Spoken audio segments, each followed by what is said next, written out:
upon her again, so that she could not stir from that place of her own will. Even so Brandir found her, for he came to Nengirith at last, limping wearily.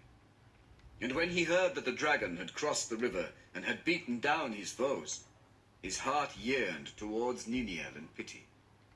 Yet he thought also, Turambar is dead, but Niniel lives. Now it may be that she will come with me, and I will lead her away, and so we shall escape from the dragon together. After a while, therefore, he stood by Niniel, and he said, Come, it is time to go. If you will, I will lead you. Then he took her hand, and she arose silently, and followed him, and in the darkness none saw them go. But as they went down the path through the crossings, the moon rose, and cast a grey light on the land, and Niniel said, Is this the way? And Brandir answered that he knew no way save to flee, as they might, from Glaurung, and escape into the wild. But Niniel said, The black sword was my beloved and my husband. To seek him only do I go. What else could you think? And she sped on before him. Thus she came towards the crossings of Teiglin, and beheld Howth en Eleth in the white moonlight, and great dread came on her. Then with a cry she turned away, casting off her cloak, and fled southward along the river, and her white raiment shone in the moon. Thus Brandir saw her from the hillside, and turned to cross her path. But he was still behind her when she came to the ruin of Glaurung, nigh the brink of Cabed en Aras. There she saw the dragon lying, but she heeded him not, for a man lay beside him, and she ran to Turambar, and called his name in vain. Then finding that his hand was burned, she washed it with tears, and bound it about with a strip of her raiment, and she kissed him, and cried on him again to awake. Thereat Glaurung stirred for the last time ere he died, and he spoke with his last breath, saying, Hail, Nienor, daughter of Húrin. We meet again ere the end. I give thee joy that thou hast found thy brother at last, and now thou shalt know him. A stabber in the dark, treacherous to foes, faithless to friends, and a curse unto his kin. Turin, son of Húrin. But the worst of all his deeds thou shalt feel in thyself. Then Glaurung died, and the veil of his malice was taken from her, and she remembered all the days of her life. Looking down upon Turin, she cried, Farewell, O twice beloved. A Turin Turambar, Turam and Bartanum. Master of doom by doom master, oh happy to be dead. Then Brandir, who had heard all, standing stricken upon the edge of ruin, hastened towards her. But she ran from him, distraught with horror and anguish, and coming to the brink of Cabed en Aras, she cast herself over, and was lost in the wild water. Then Brandir came and looked down, and turned away in horror. And though he no longer desired life, he could not seek death in that roaring water. And thereafter no man looked again upon Cabed en Aras, nor would any beast or bird come there, nor any tree grow. And it was named Cabed Neiramath, the leap of dreadful doom. But Brandir made his way back to Nengirith to bring tidings to the people. And he met Dorlas in the woods and slew him, the first blood that ever he had spilled, and the last. And he came to Nengirith, and men cried to him, Have you seen her? For Niniel is gone. And he answered, Niniel is gone forever. The dragon is dead, and Turambar is dead, and those tidings are good. The people murmured at these words, saying that he was crazed, but Brandir said, Hear me to the end. Niniel the beloved is also dead. She cast herself into Teiglin, desiring life no more. For she learned that she was none other than Nianor, daughter of Hurin of Dorlomin, ere her forgetfulness came upon her, and that Turambar was her brother, Turin, son of Hurin. But even as he ceased, and the people wept, Turin himself came before them. For when the dragon died, his swoon left him, and he fell into a deep sleep of weariness. But the cold of the night troubled him, and the hilts of Gurthang drove into his side, and he awoke. Then he saw that one had tended his hand, and he wondered much that he was left none the less to lie upon the cold ground. And he called, and hearing no answer, he went in search of aid, for he was weary and sick. But when the people saw him, they drew back in fear, thinking that it was his unquiet spirit. And he said, Nay, be glad, for the dragon is dead, and I live. But wherefore have you scorned my counsel, and come into peril? And where is Niniel?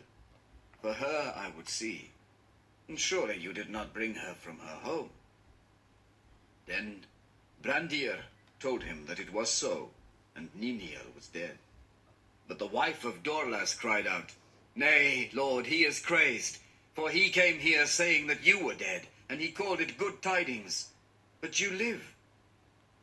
Then Turambar was wrathful, and believed that all Brandir said or did was done in malice towards himself and Niniel, begrudging their love. And he spoke evilly to Brandir, calling him Clubfoot. Then Brandir reported all that he had heard, and named Niniel Nianor, daughter of Hurin. And he cried out upon Turambar with the last words of Glaurung, that he was a curse unto his kin, and to all that harboured him. Then Turambar fell into a fury, for in those words he heard the feet of his doom overtaking him. And he charged Brandir with leading Niniel to her death, and publishing with delight the lies of Glaurung, if indeed he devised them not himself. Then he cursed Brandir, and slew him. And he fled from the people into the woods. But after a while his madness left him, and he came to Howth and Eleth, and there he sat and pondered all his deeds. And he cried upon Findwilas to bring him counsel, for he knew not whether he would do now more ill to go to Doriath to seek his kin, or to forsake them forever, and seek death in battle. And even as he sat there, Mablung with a company of grey elves came over the crossings of Teglin, and he knew Turin, and hailed him, and was glad indeed to find him yet living, for he had learned of the coming forth of Glaurung, and that his path led to Brethil. And also he had heard report that the black sword of Nargothrond now dwelt there. Therefore he came to give warning to Turin, and help if need be. But Turin said, You come too late. The dragon is dead. Then they marveled, and gave him great praise. But he cared nothing for it, and said, This only I ask. Give me news of my kin, for in Dorlomin I learned that they had gone to the hidden kingdom. Then Mablung was dismayed, but needs must tell to Turin how Morwen was lost, and Nianor cast into a spell of dumb forgetfulness, and how she escaped them upon the borders of Doriath, and fled northwards. Then at last Turin knew that doom had overtaken him, and that he had slain Brandir unjustly, so that the words of Glaurung were fulfilled in him, and he laughed as one fey, crying, This is a better jest indeed. But he bade Mablung go, and return to Doriath with curses upon it. And a curse too upon your errand, he cried. This only was wanting. Now comes the night. Then he fled from them like the wind, and they were amazed, wondering what madness had seized him. And they followed after him. But Turin far outran them. And he came to Cabed in Arras, and heard the roaring of the water, and saw that all the leaves fell sere from the trees, as though winter had come. There he drew forth his sword, that now alone remained to him of all his possessions, and he said, Hail, Gurthang! No lord or loyalty dost thou know, save the hand that wieldeth thee. From no blood wilt thou shrink. Wilt thou therefore take Turin Turambar? wilt thou slay me swiftly? And from the blade rang a cold voice in answer, Yea, I will drink thy blood gladly, that so I may forget the blood of Beleg my master, and the blood of Brandir slain unjustly. I will slay thee swiftly. Then Turin set the hilts upon the ground, and cast himself upon the point of Gurthang, and the black blade took his life.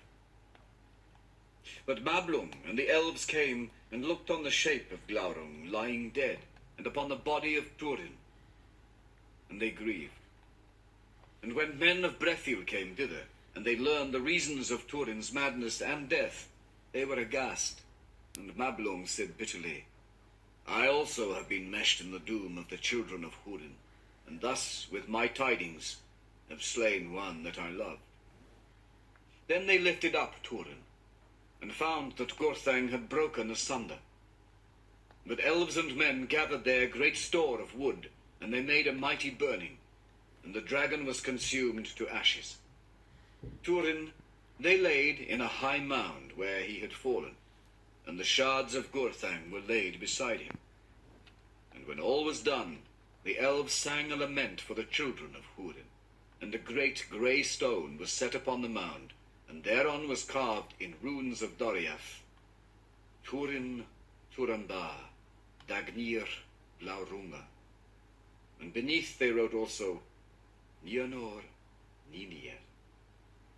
But she was not there, nor was it ever known whither the cold waters of Teglin had taken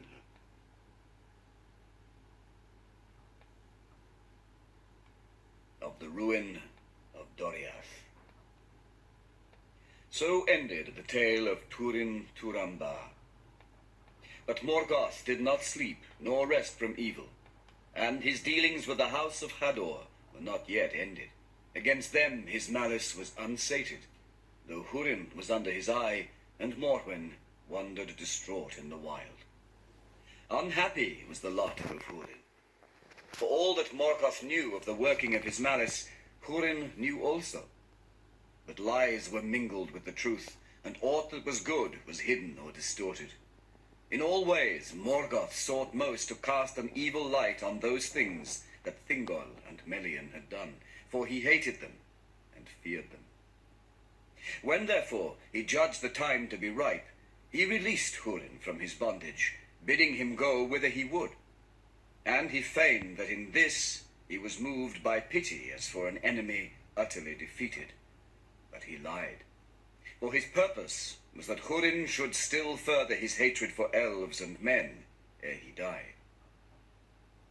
Then, little though he trusted the words of Morgoth, knowing indeed that he was without pity, Húrin took his freedom, and went forth in grief, embittered by the words of the Dark Lord. And a year was now gone since the death of Turin, his son. For 28 years he had been captive in Angband, and he was grown grim to look upon. His hair and beard were white and long, but he walked unbowed, bearing a great black staff, and he was girt with a sword. Thus he passed into Hithlum, and tidings came to the chieftains of the Easterlings that there was a great riding of captains and black soldiers of Angband over the sands of Anfauglith, and with them came an old man as one that was held in high honor. Therefore they did not lay hands on Húrin, but let him walk at will in those lands, in which they were wise, for the remnant of his own people shunned him, because of his coming from Angband as one in league and honor with Morgoth. Thus his freedom did but increase the bitterness of Húrin's heart, and he departed from the land of Hithlum and went up into the mountains. Thence he descried far off amid the clouds the peaks of the Crisegrim, and he remembered Turgon, and he desired to come again to the hidden realm of Gondolin. He went down therefore from Eredwethrin, and he knew not that the creatures of Morgoth watched all his steps. And crossing over the Brithiach, he passed into Dimbar, and came to the dark feet of the Echoriath. All the land was cold and desolate, and he looked about him with little hope, standing at the foot of a great fall of stones beneath a sheer rock wall, and he knew not that this was all that was now left to see of the old way of escape. The dry river was blocked, and the arched gate was buried. Then Húrin looked up to the grey sky, thinking that he might once more descry the eagles, as he had done long ago in his youth. But he saw only the shadows blown from the east, and clouds swirling about the inaccessible peaks, and he heard only the wind hissing over the stones. But the watch of the great eagles was now redoubled, and they marked Húrin well, far below, forlorn in the fading light. And straightway Thorondor himself, since the tidings seemed great, brought word to Turgon. But Turgon said, "Does Morgoth sleep? You were mistaken." "Not so," said Thorondor. "If the eagles of Manwë were wont to err thus, then long ago, Lord, your hiding would have been in vain." "Then your words bode ill," said Turgon, "for they can bear but one meaning. Even Húrin Thalion has surrendered to the will of Morgoth. My heart is shut." But when Thorondor was gone, Turgon sat long in thought, and he was troubled, remembering the deeds of Húrin of Dor-Lómin, and he opened his heart, and sent to the eagles to seek for Húrin, and to bring him, if they might, to Gondolin. But it was too late, and they never saw him again in light or in shadow. For Húrin stood in despair before the silent cliffs of the Echoriath, and the westering sun, piercing the clouds, stained his white hair with red. Then he cried aloud in the wilderness, heedless of any ears, and he cursed the pitiless land. And standing at last upon a high rock, he looked towards Gondolin, and called in a great voice, "Turgon! Turgon! Remember the fen of Serech! Oh, Turgon! Will you not hear in your hidden halls?" And there was no sound, save the wind and the dry grasses. "Even so they hissed in Serech at the sunset," he said. And as he spoke, the sun went behind the mountains of shadow, and a darkness fell about him, and the wind ceased, and there was silence in the waste. Yet there were ears that heard the words that Húrin spoke, and report of all came soon to the dark throne in the north, and Morgoth smiled, for he knew now clearly in what region Turgon dwelt, though because of the eagles no spy of his could yet come within sight of the land behind the encircling mountains. This was the first evil that the freedom of Húrin achieved. As darkness fell, Húrin stumbled from the rock and fell into a heavy sleep of grief. But in his sleep he heard the voice of Morwen lamenting, and often she spoke his name, and it seemed to him that her voice came out of Brethil. Therefore, when he awoke with the coming of day, he arose and went back to the Brithiach. And passing along the eaves of Brethil, he came at a time of night to the crossings of Teglin. The night sentinels saw him, but they were filled with dread, for they thought that they saw a ghost out of some ancient battle mound that walked with darkness about it. And therefore Húrin was not stayed, and he came at last to the place of the burning of Glaurung, and saw the tall stone standing near the brink of Cabed Neramath. But Húrin did not look at the stone, for he knew what was written there, and his eyes had seen that he was not alone. Sitting in the shadow of the stone there was a woman, bent over her knees, and as Húrin stood there silent, she cast back her tattered hood, and lifted her face. Grey she was, and old. But suddenly her eyes looked into his, and he knew her. Although they were wild and full of fear, that light still gleamed in them, that long ago had earned for her the name Elethwin, proudest and most beautiful of mortal women in the days of old. "You come at last," she said. "I have waited too long." "It was a dark road. I have come as I could," he answered. "But you are too late," said Morwen. "They are lost." I know it, he said, but you are not. But Morwen said, almost. I am spent. I shall go with the sun. Now little time is left. If you know, tell me. How did she find him? But Hurin did not answer, and they sat beside the stone and did not speak again. And when the sun went down, Morwen sighed and clasped his hand and was still. And Hurin knew that she had died. He looked down at her in the twilight, and it seemed to him that the lines of grief and cruel hardship were smoothed away. She was not conquered, he said, and he closed her eyes and sat unmoving beside her as the night drew down. The waters of Cabed Neramath roared on, but he heard no sound, and he saw nothing and felt nothing, for his heart was stone within him. But there came a chill wind that drove sharp rain into his face, and he was roused, and anger rose in him like smoke, mastering reason, so that all his desire was to seek vengeance for his wrongs, and for the wrongs of his kin, accusing in his anguish all those who ever had dealings with them. Then he rose up, and he made a grave for Morwen above Cabed Neramath, on the west side of the stone, and upon it he cut these words, Here lies also Morwen Elethwen. It is told that a seer and harp player of Brethil named Glirhuin made a song, saying that the stone of the hapless should not be defiled by Morgoth, nor ever thrown down, not though the sea should drown all the land, as after indeed befell. And still tall Morwen stands alone in the water beyond the new coasts that were made in the days of the wrath of the Valar. But Hurin does not lie there, for his doom drove him on, and the shadow still followed him.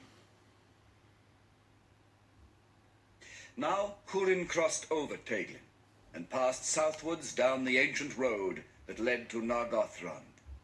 And he saw far off to the eastward the lonely height of Amon-Ruth, and knew what had befallen there. At length he came to the banks of Narog, and ventured the passage of the wild river upon the fallen stones of the bridge, as Mablung of Doriath had ventured it before him. And he stood before the broken doors of Felagund, leaning upon his staff. Here it must be told that after the departure of Glaurung, Mime, the petty dwarf, had found his way to Nargothrond, and crept within the ruined halls, and he took possession of them, and sat there fingering the gold and the gems, letting them run ever through his hands, for none came nigh to despoil him, from dread of the spirit of Glaurung and his very memory. But now one had come, and stood upon the threshold, and Mime came forth, and demanded to know his purpose. But Hurin said, Who are you that would hinder me from entering the house of Finrod Felagund? Then the dwarf answered, I am Mime, and before the proud ones came from over the sea, dwarves delved the halls of Nulu Gizdin. I have but returned to take what is mine, for I am the last of my people. Then you shall enjoy your inheritance no longer, said Hurin, for I am Hurin, son of Galdor, returned from Angband, and my son was Turin Turamba, whom you have not forgotten. And he it was that slew Glaurung the dragon, who wasted these halls where now you sit. And not unknown is it to me by whom the dragon helm of Dorlomin was betrayed. Then Mime, in great fear, besought Hurin to take what he would, or to spare his life.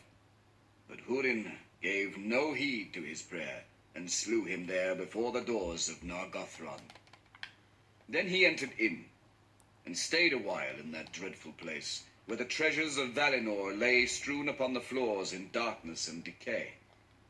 But it is told that when Hurin came forth from the wreck of Nargothrond, and stood again beneath the sky, he bore with him out of all that great hoard but one thing only.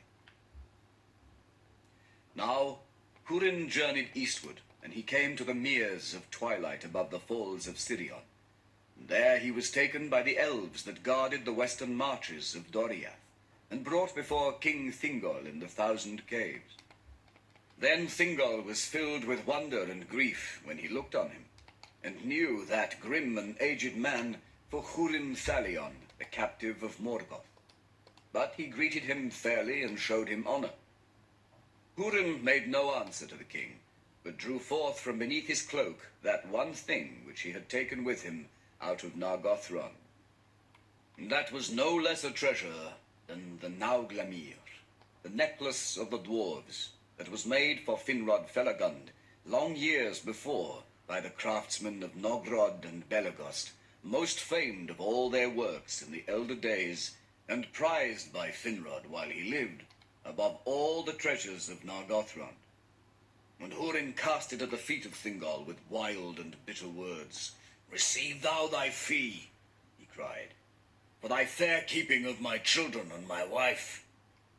For this is the Nauglamir, whose name is known to many among elves and men, and I bring it to thee out of the darkness of Nargothrond, where Finrod thy kinsman left it behind him when he set forth with Beren, son of Barahir, to fulfill the errand of Thingol of Doriath." Then Thingol looked upon the great treasure, and knew it for the Nauglamir, and well did he understand Hurin's intent. But being filled with pity, he restrained his wrath, and endured Hurin's scorn. And at the last Melian spoke, and said, "Hurin Thalion, Morgoth hath bewitched thee. For he that seeth through Morgoth's eyes, willing or unwilling, seeth all things crooked. Long was Turin thy son fostered in the halls of Menegroth, and shown love and honor as the son of the king. And it was not by the king's will, nor by mine, that he came never back to Doriath. And afterwards thy wife and thy daughter were harbored here with honor and goodwill. And we sought by all means that we might to dissuade Morwen from the road to Nargothrond. With the voice of Morgoth thou dost now upbraid thy friends." And hearing the words of Melian, Hurin stood moveless, and he gazed long into the eyes of the queen. And there, in Menegroth, defended still by the girdle of Melian from the darkness of the enemy, he read the truth of all that was done, and tasted at last the fullness of woe that was measured for him by Morgoth Bauglir. And he spoke no more of what was past, but stooping, lifted up the Nauglamir from where it lay before Thingol's chair, and he gave it to him, saying, "Receive now, Lord, the necklace of the dwarves, as a gift from one who has nothing, and as a memorial of Hurin of Dorlomin, for now my fate is fulfilled, and the purpose of Morgoth achieved, but I am his thrall no longer."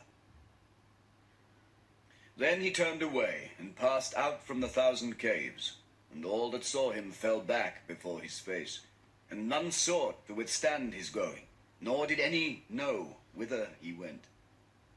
But it is said that Hurin would not live thereafter, being bereft of all purpose and desire, and cast himself at last into the western sea, and so ended the mightiest of the warriors of mortal men. But when Hurin was gone from Menegroth, Thingol sat long in silence, gazing upon the great treasure that lay upon his knees. And it came into his mind that it should be remade, and in it should be set the Silmaril. For as the years passed, Thingol's thoughts turned unceasingly to the jewel of Feanor, and became bound to it, and he liked not to let it rest even behind the doors of his innermost treasury, and he was minded now to bear it with him always, waking and sleeping. In those days the dwarves still came on their journeys into Beleriand from their mansions in Ered Lindon, and passing over Gelion at Sarn Athrad, the Ford of Stones, they travelled the ancient road to Doriath. For their skill in the working of metal and stone was very great, and there was much need of their craft in the halls of Menegroth. But they came now no longer in small parties as aforetime, but in great companies, well armed for their protection in the perilous lands between Aros and Gelion, and they dwelt in Menegroth at such times in chambers and smithies set apart for them. At that very time, great craftsmen of Nogrod were lately come into Doriath. And the king, therefore, summoning them, declared his desire that if their skill were great enough, they should remake the Nauglamir, and in it set the Silmaril. Then the dwarves looked upon the work of their fathers, and they beheld with wonder the shining jewel of Feanor. And they were filled with a great lust to possess them, and carry them off to their far homes in the mountains. But they dissembled their mind, and consented to the task. Long was their labor, and Thingol went down alone to their deep smithies, and sat ever among them as they worked. In time his desire was achieved, and the greatest of the works of elves and dwarves were brought together and made one, and its beauty was very great. For now the countless jewels of the Nauglamir did reflect and cast abroad in marvelous hues the light of the Silmaril amid most. Then Thingol, being alone among them, made to take it up and clasp it about his neck. But the dwarves in that moment withheld it from him, and demanded that he yield it up to them, saying, "By what right does the Elven King lay claim to the Nauglamir that was made by our fathers for Finrod Felagund, who is dead? It has come to him but by the hand of Hurin the man of Dorlomin, who took it as a thief out of the darkness of Nargothrond." But Thingol perceived their hearts, and saw well that, desiring the Silmaril, they sought but a pretext and fair cloak for their true intent. And in his wrath and pride he gave no heed to his peril, but spoke to them in scorn, saying, "How do ye, of uncouth race, dare to demand aught of me, Elu Thingol, Lord of Beleriand, whose life began by the waters of Qui Vienan, years uncounted ere the fathers of the stunted people awoke?" And standing tall and proud among them, he bade them with shameful words be gone, unrequited, out of Doriath. Then the lust of the dwarves was kindled to rage by the words of the king, and they rose up about him, and laid hands on him, and slew him as he stood. So died, in the deep places of Menegroth, Elwe Singolo, king of Doriath, who alone of all the children of Iluvatar was joined with one of the Ainur, and he who, alone of the forsaken elves, had seen the light of the trees of Valinor, with his last sight gazed upon the Silmaril. Then the dwarves, taking the Nauglamir, passed out of Menegroth, and fled eastwards through Region. The tidings went swiftly through the forest, and few of that company came over Aros, for they were pursued to the death as they sought the eastward road, and the Nauglamir was retaken and brought back in bitter grief to Melian the queen. Yet two